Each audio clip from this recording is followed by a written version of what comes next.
नमस्कार दोस्तों, ocean network में आपका स्वागत है। मैं हूं ओमकार चौधरी। ममता बनर्जी क्यों धमका रही है? भारतीय जनता पार्टी की टॉप लीडरशिप पर आरोप क्यों लगा रही है?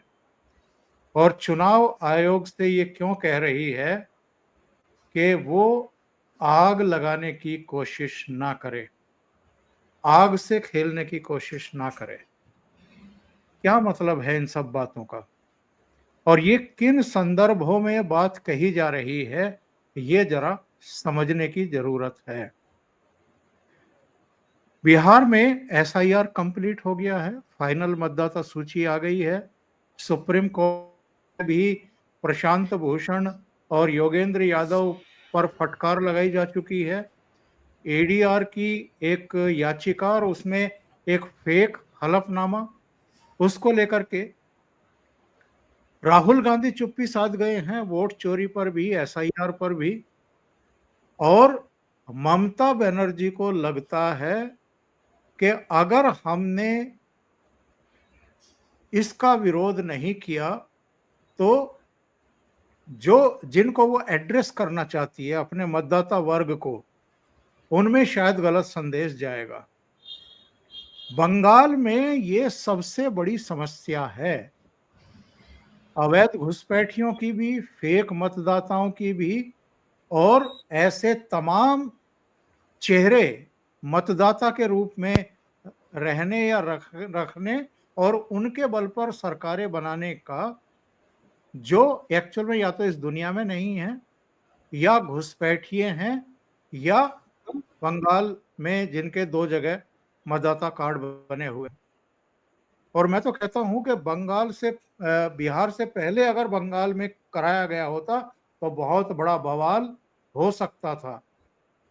बिहार में एक टेस्ट केस था, वो सफल रहा, राजनीति वहां भी हुई, तमाम तरह की बातें हुई।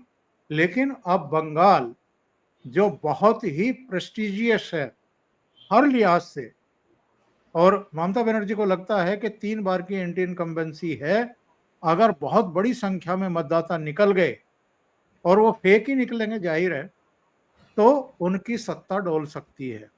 तो मेरे साथ 2 खास मेहमान जुड़ रहे हैं, धीरेन्द्र पुंडीर जी, और साथ में जुड़ रहे हैं वीरेंद्र नाथ भट्ट साहब।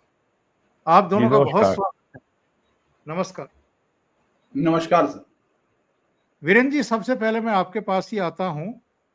आपने एक वीडियो भी सुबह किया था इस पर। अमित शाह ने ये कहा था कि घुसपैठिए बच नहीं सकते हैं, हम घुसपैठियों को छोड़ेंगे नहीं, उनको बाहर निकालेंगे। और मुझे लगता है कि ममता बनर्जी रिएक्ट करने में तो सबसे आगे रहती हैं, तेज रहती हैं, लेकिन जो कुछ वो कर रही हैं, जिस तरह की चुनौती दे रही हैं, जिस तरह से अदालत से एसआईआर की पूरी प्रक्रिया को क्लीन चिट मिल चुकी है, और अब फाइनल सूची आ चुकी है बिहार की, वहां चुनाव की प्रक्रिया शुरू हो चुकी, पहले चरण के नॉमिनेशन शुरू हो चुके। ममता बनर्जी घबराई हुई हैं क्या? देखिए ममता जो जो जो अब तक का घटनाक्रम है, और जिस तरीके से अभी जुलाई से लेके कल 7 अगस्त तक जो सुप्रीम कोर्ट में जो सुनवाई हुई है, उससे तो ये साफ लगता है कि अब जो है कोई राहत नहीं मिलने वाली है ममता बनर्जी को। मैं यहाँ केवल एक बात ये कहना चाहता हूँ, 1996-97 में इंटेलिजेंस ब्यूरो के फॉर्मर डायरेक्टर टीवी राजेश्वर, जो यूपी के भी गवर्नर रह चुके हैं, वो गवर्नर थे पश्चिम बंगाल के। उन्होंने उस समय कई हजार वर्ड में 3 पार्ट में एक आर्टिकल लिखा था हिंदुस्तान टाइम्स में कि इन्फिल्ट्रेशन की समस्या कितनी भयानक है पश्चिम बंगाल में। वो आज भी मेरे पास रखा हुआ है, करीब हो गया है उसको 29-30 साल का। तो ये और ये मामला भारतीय जनता पार्टी आज से नहीं उठा रही है। मैं इस मामले को 80 के दशक से सुन रहा हूं। और दूसरी बात यह है कि लोगों को याद होगा कि 1977 में पहली बार आसाम में आसाम गण परिषद ने अ, अ, आसाम में बांग्लादेशी घुसपैठियों के खिलाफ आंदोलन किया था, और वहां पे कई साल तक चुनाव नहीं हो पाया था। 1980 में इंदिरा गांधी प्राइम मिनिस्टर बनी और वहां पे जो है उन्होंने जबरदस्ती चुनाव कराया और वहां पे 100 वोट 500 वोट पाकर के लोग विधायक बन गए और उस समय आसाम में एक नेल्ली मासेकर हुआ था। 15,000 से ज्यादा लोगों की हत्या हुई थी, वो सारे बांग्लादेशी मुसलमान थे और ये सारा जो हत्याकांड है कांग्रेस की देखरेख में हुआ था। और उस समय अनवरा तैमूर को इंदिरा गांधी ने जबरदस्ती वहां का मुख्यमंत्री बनाया, लेकिन उनकी सरकार 1 महीने भी नहीं चल पाई और उनको इस्तीफा देना पड़ा। तो घुसपैठ की समस्या कोई बीजेपी ने उठाई है, ये बात सिरे से गलत है। आसाम में आजादी के बाद से समस्या चल रही है और बांग्लादेश से आने वाले जो शरणार्थी हैं, हिंदू शरणार्थी, जो त्रिपुरा है वो एक जनजातीय इलाका था। आज त्रिपुरा में जो ट्राइबल आबादी है वो वहां माइनॉरिटी में बदल चुकी है और जो बंगाली हिंदू शरणार्थी हैं उनका वहां बहुमत हो गया है। तो डेमोग्राफी खाली मुसलमानों ने बदली, हिंदुओं ने भी बदली है आसाम के इलाके में। और ये त्रिपुरा 47 में आसाम का ही हिस्सा था, बाद में इसको काट के अलग राज्य बनाया गया। तो बंगाल में भी इसका सर्वाधिक असर पड़ा है और हिंदू शरणार्थियों का आना हाल तक जारी था। मुसलमान शरणार्थी तो योजनाबद्ध तरीके से जो है घुसता है, लेकिन हिंदू शरणार्थी तो मजबूरी में आता है। और आज से 10 साल पहले तक कम्युनिस्ट पार्टी और कांग्रेस पार्टी कहती थी कि बीजेपी सांप्रदायिक है, ये हिंदू और मुस्लिम शरणार्थियों में भेद करती है। भेद है इसलिए करती है। मुस्लिम शरणार्थी तो यहाँ पे इसलिए आता है कि उसको रोजगार चाहिए, वहां वो भूखा मर रहा है। हिंदू मजबूरी में आता है, लुट पिट के आता है, अपनी संपत्ति, अपना परिवार का या अपने परिवार की महिला को गंवा के आता है। तो ये मामला बहुत महत्वपूर्ण है और ममता बनर्जी को ये उम्मीद नहीं थी कि सरकार संवैधानिक रास्ते से इस मामले को हैंडल करेगी और सुप्रीम कोर्ट के मैंडेट के बाद करेगी। अब सुप्रीम कोर्ट का मैंडेट इलेक्शन कमीशन को मिल चुका है और कल जिस तरीके से सुप्रीम कोर्ट ने सुनवाई में टिप्पणी की है वो पूरे इलेक्शन कमीशन के स्पेशल इंटेंसिव रिवीजन के पक्ष में की है। और सुप्रीम कोर्ट ने अभी कल एकदम स्पष्ट कर दिया है कि इस मुद्दे पे सुप्रीम कोर्ट से कोई भी एडवर्स निर्णय नहीं आने वाला है। और ये इस बात से भी स्पष्ट है कि मामला सुप्रीम कोर्ट में लंबित है, उसके बावजूद जून से लेकर के अक्टूबर तक, ये 30 सितंबर तक स्पेशल इंटेंसिव रिवीजन की कार्रवाई बिहार में जारी रही। और पहले इंटरिम रोल पब्लिश हुआ, फिर फाइनल रोल पब्लिश हो गया, फिर 9 अक्टूबर को या 7 अक्टूबर को इलेक्शन कमीशन ने बिहार की विधानसभा का चुनाव का संपूर्ण कार्यक्रम घोषित कर दिया। 6 नवंबर 11 नवंबर को पोलिंग, 14 नवंबर को काउंटिंग के बाद उसी शाम को परिणाम। यानी सुप्रीम कोर्ट आश्वस्त था, इसीलिए चुनाव ने आयोग ने सारे निर्णय लिए। तो अब बिहार में सफलतापूर्वक इस कार्यक्रम को करने के बाद चुनाव आयोग के सामने किसी तरह की कोई संवैधानिक, विधिक या राजनीतिक बाधा नहीं है। और ममता बनर्जी जो ये बोल रही हैं, ये केवल उनके अंदर की असुरक्षा की भावना है, वो डरी हुई हैं। और ये एक आकलन है कि बंगाल में कम से कम 3 करोड़ फर्जी मतदाता हैं। चुनाव आयोग ने जब पहले लिस्ट पब्लिश की बिहार में तो 17 लाख थे, वो बाद में वो घट के 46 लाख रह गया है। और बिहार और बंगाल में ये संख्या किसी भी हालत में करोड़ों में जा रही है। और ये भी बंगाल में आता रहा है खबरों में कि वीरेन जी थोड़ा समझने की जरूरत है उसको। बिहार में बढ़कर के हो गई है 69 लाख। ये जो आंकड़ा आया है ना, ये इसलिए आया है कि 21 लाख नए जुड़े हैं। जी। तो एक बार जरा धीरेन जी के पास चलते हैं। जी बिल्कुल। धीरेन जी, ये ममता बनर्जी ये क्यों कह रही है कि एसआईआर के बहाने एनआरसी लागू की जा रही है? वो ये क्यों कह रही है कि आग से मत खेलो? क्या डराने की कोशिश कर रही हैं? दरअसल अगर हम लोग गौर करते हैं ममता बनर्जी की राजनीति को, तो ममता बनर्जी की राजनीति जब से वो कांग्रेस में थी तब से ले लीजिए, सड़क पे लड़ने की आदत है, हर तरफ लड़ने की आदत है। और जब सामने वाला अगर कहीं कोई हिचकता भी दिखता है तो फिर वो और अटैक करती है, ऑफेंसिव होती है, ये सब है। लगातार उनको ये लग रहा है कि 2021 के चुनाव के बाद जिस तरह से उनके लोगों ने बीजेपी के लोगों पर मतलब जिन्होंने वोट किया बीजेपी को, उनके साथ रेप, कत्ल, हत्याएं किस तरह से वो सब लोगों ने, मीडिया, पूरे देश ने देखा है कि किस तरह से वो लोग जान बचाने के लिए दौड़ रहे थे लेकिन उनको मारा। उसके बाद से वो पूरा नृशंस तरीके से शासन कर रही हैं। अब ये जो एनआरसी का मुद्दा उठा रही हैं, चूंकि एनआरसी के मसले पर इस सरकार को झुकना थोड़ा पड़ा था।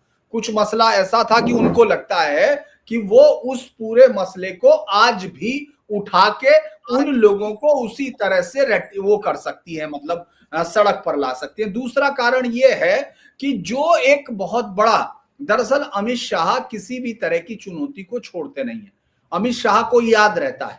और जो लोगों को मैं हमेशा ये देखता हूं कि जो प्रधानमंत्री मोदी जो इस वक्त इंटरनेशनल पॉलिटिक्स को देख रहे हैं, उनको उससे निपटना है, लेकिन ऐसे वक्त में अमित शाह ममता बनर्जी के लिए मुझे लगता है सबसे बेहतर तरीके से तैयार है। क्योंकि जो एसआईआर का वो गए थे, जो कहते हैं ना कि हमारे यहाँ गए थे रोजे बख्शवाने और नमाज गले पड़ गई, वो वाली हालत तब हो गई जब एसआईआर के खिलाफ योगेंद्र यादव की सदारत में ये तमाम मूढ़मतियों की तरह वहां पहुंच गए थे कि एसआईआर रुकना चाहिए।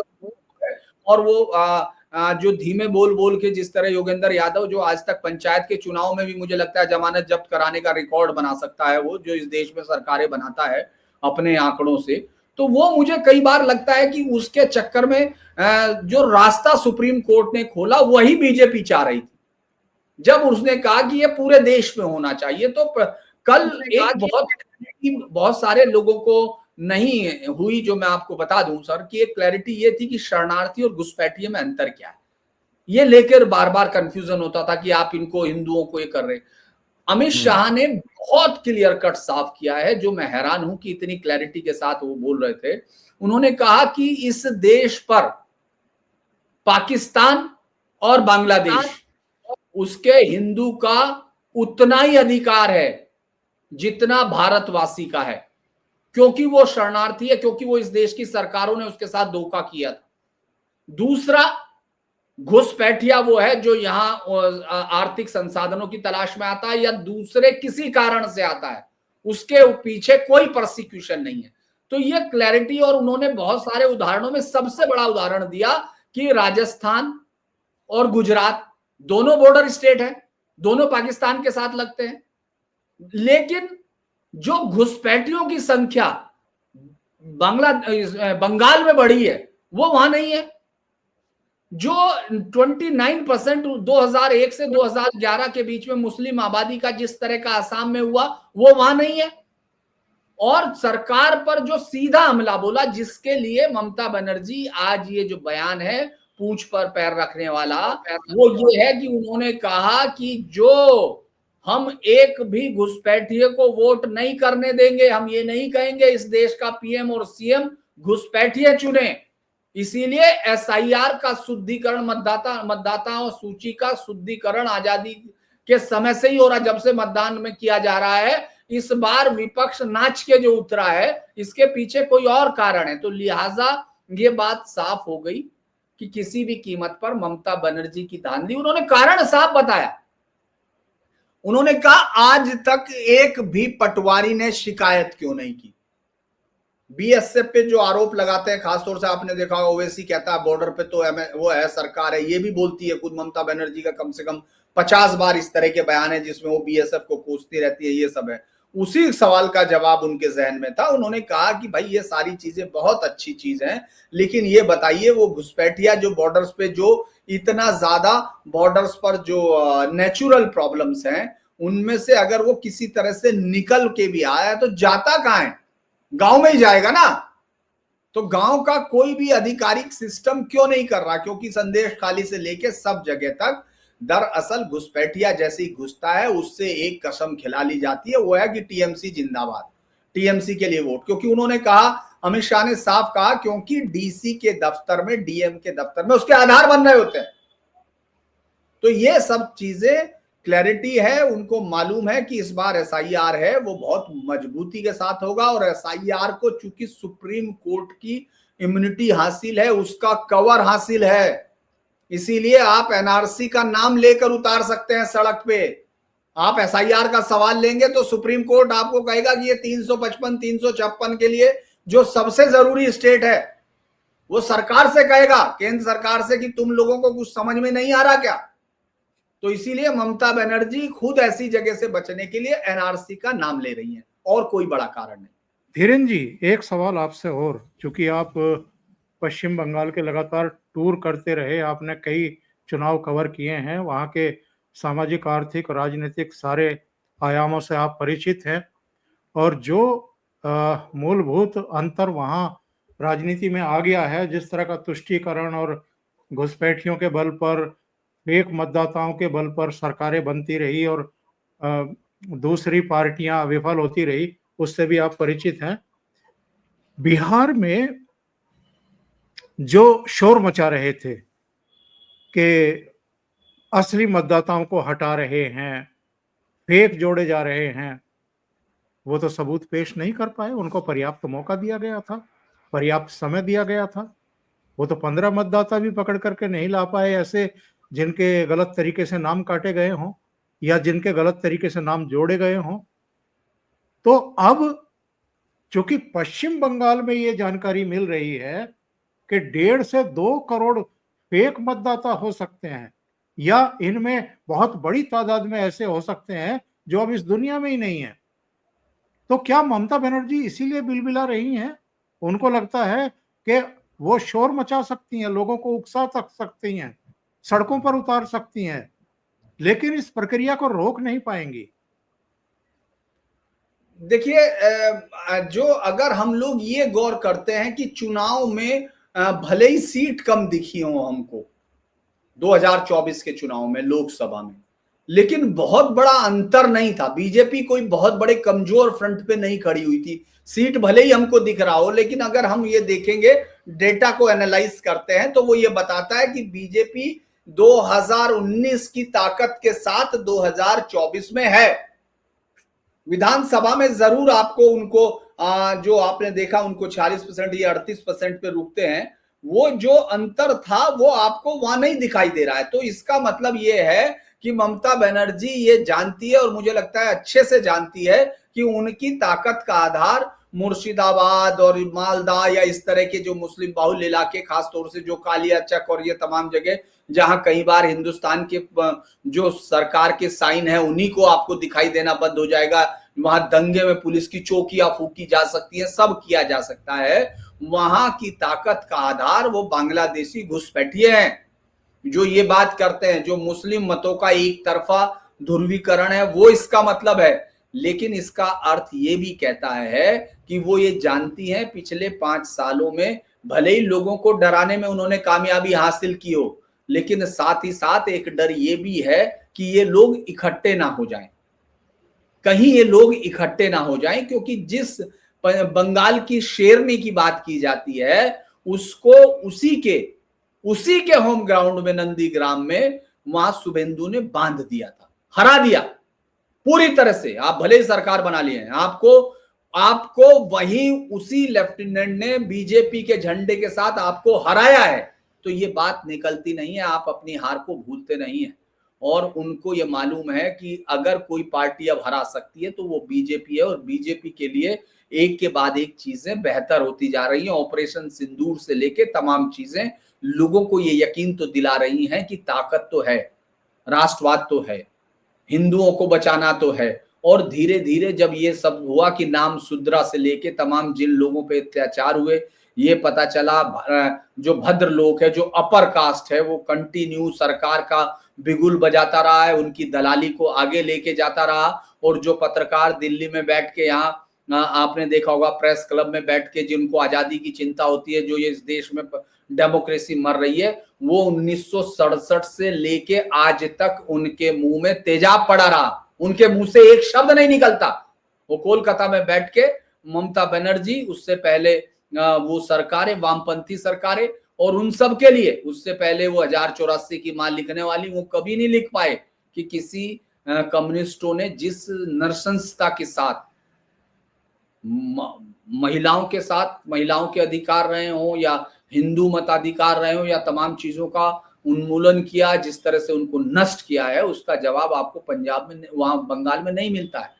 तो ममता बनर्जी ये जानती है कि ये गुस्सा कभी भी बदल सकता है, क्योंकि ममता बनर्जी 30% मुस्लिम वोट से तो खुश है। उसको मालूम है कि ये 30% की मैं हूं, लेकिन उसको ये मालूम भी है कि अगर 70% एक तरफ हो गया, अगर 70% एक तरफ हो गया, तो 70 में से 60 हो गया, तो ये डर तो हमेशा रहेगा ओंकार सर। इसीलिए वो पहले से ज्यादा एग्रेशन शो करेगी, वो सड़क पर उतारेंगी और वो उस लेवल तक ले जाने की कोशिश करेंगी जिसमें वो पिछली बार अमित शाह और मोदी को ले गई हैं, उस स्ट्रेंथ तक जाएगा। तो मुझे लगता है हिंसा की और तमाम चीजों की ये चुनाव और हिंसक हो सकता है, मैं ये मानता हूं। यानी इसका मतलब ये है धीरेन जी कि वो तो खुद ही राष्ट्रपति शासन को आमंत्रित कर रही हैं एक तरीके से। वीरेन जी, देखिए एक बात और जोड़ दूं मैं, सुप्रीम कोर्ट ने ये चुनाव आयोग से कहा है कि आधार कार्ड को माने, लेकिन आप आधार कार्ड की जो सत्यता है उसको भी वेरीफाई कर सकते हैं। वेरीफाई करने के बाद ही आधार कार्ड को मान्य प्रमाण पत्र माने, एड्रेस का या उस जिले के निवासी होने का। और सुप्रीम कोर्ट ने यह भी साफ किया है कि आधार कार्ड नागरिकता का प्रमाण नहीं है। जी, मेरा सवाल अलग है। मेरा सवाल ये है, ममता बनर्जी इस बार अमित शाह को लेकर के हमलावर क्यों है? उन्होंने एक बयान दिया कि अमित शाह जो है वो कार्यकारी प्रधानमंत्री की तरह बिहेव कर रहे हैं। उन्होंने प्रेस कॉन्फ्रेंस में उनको मीर जाफर बताया। उन्होंने बंगाल के लोगों से कहा कि ये मीर जाफर की तरह आपको धोखा दे सकते हैं। वो इसलिए डरी हुई हैं क्योंकि चुनाव की रणनीति, चुनाव प्रचार और वहां की कानून व्यवस्था को लेकर के भी अमित शाह की ही महत्वपूर्ण भूमिका होने वाली है इस बार।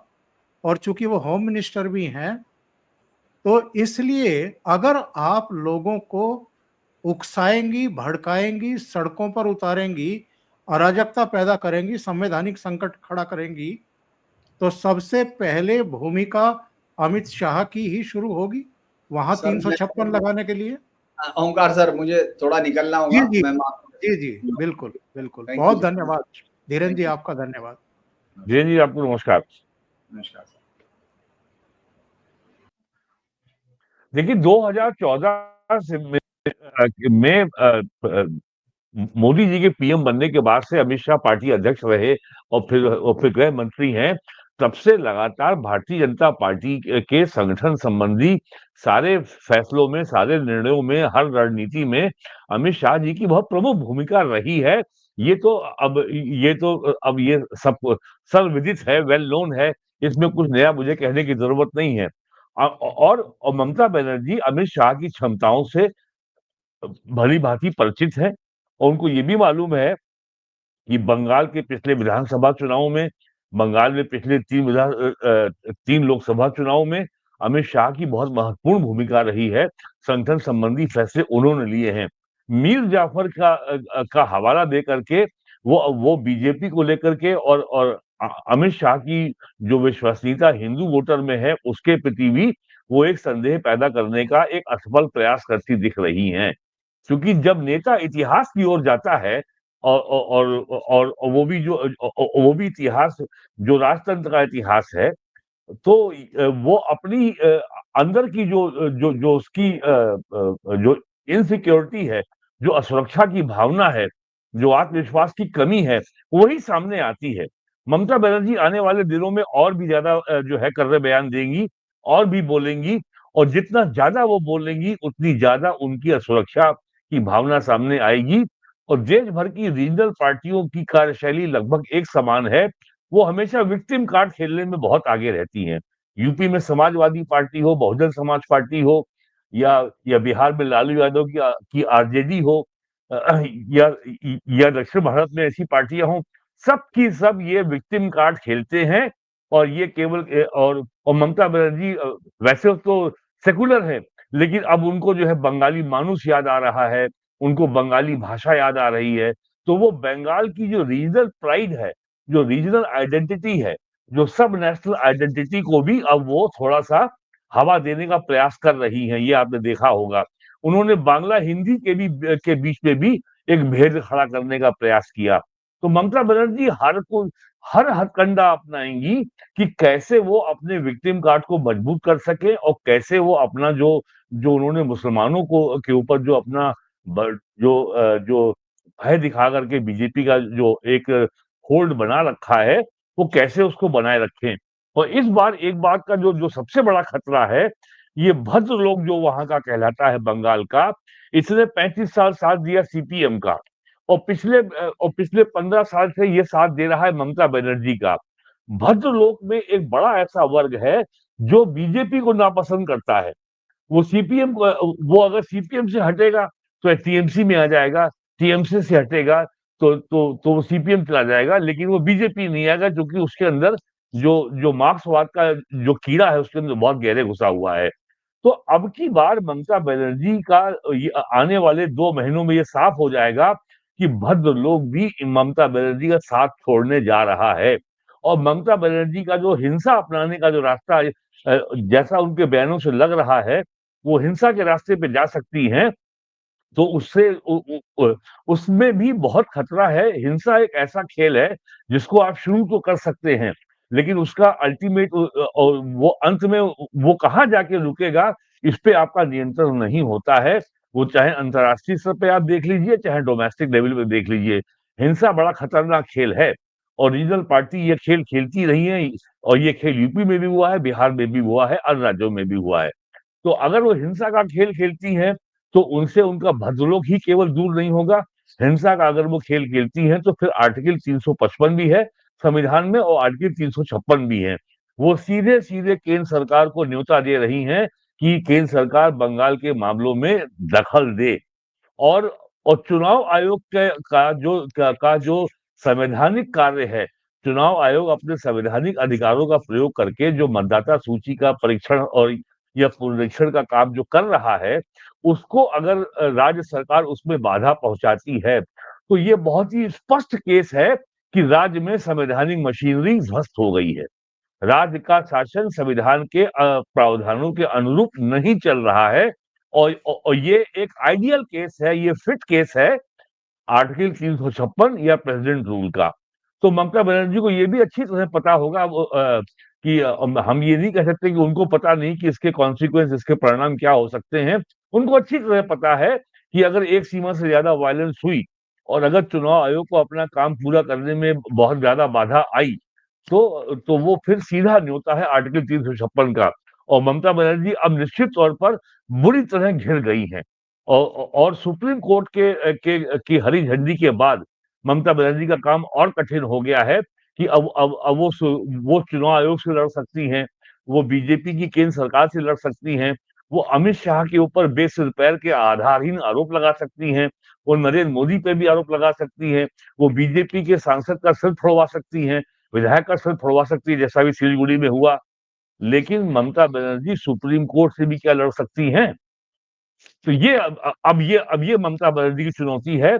और सबसे लड़ करके अपनी राजनीतिक जमीन को सुरक्षित बनाए रखना और केंद्र सरकार को दखल देने की आर्टिकल 356 के अंतर्गत स्थितियां पैदा ना हो, ये भी बहुत ही डेलिकेट बैलेंसिंग है। ये बात ममता बनर्जी को अच्छी तरह मालूम है और ये उनके बयानों से स्पष्ट भी हो रहा है कि वो इस समय बहुत गहरे द्वंद में हैं। कभी अमित शाह के ऊपर आरोप, कभी बीजेपी पे आरोप, कभी नरेंद्र मोदी पे आरोप, कभी इलेक्शन कमीशन पे आरोप, कभी एनआरसी का हवाला, कभी कुछ हवाला। तो अब ममता बनर्जी की केवल एक ही चुनौती है कि ये जो आ रहा है एसआईआर, इसको कैसे एंटी बंगाली या एंटी बंगाली प्राइड के रूप में कैसे प्रोजेक्ट किया जाए, बस यही चुनौती है उनके सामने। और साथ ही साथ सरकार के ऊपर खतरा ना आने दिया जाए, क्योंकि अगर प्रेसिडेंट रूल में सरकार अगर वहां चुनाव हुआ तो Mamata Banerjee is gone, she is finished.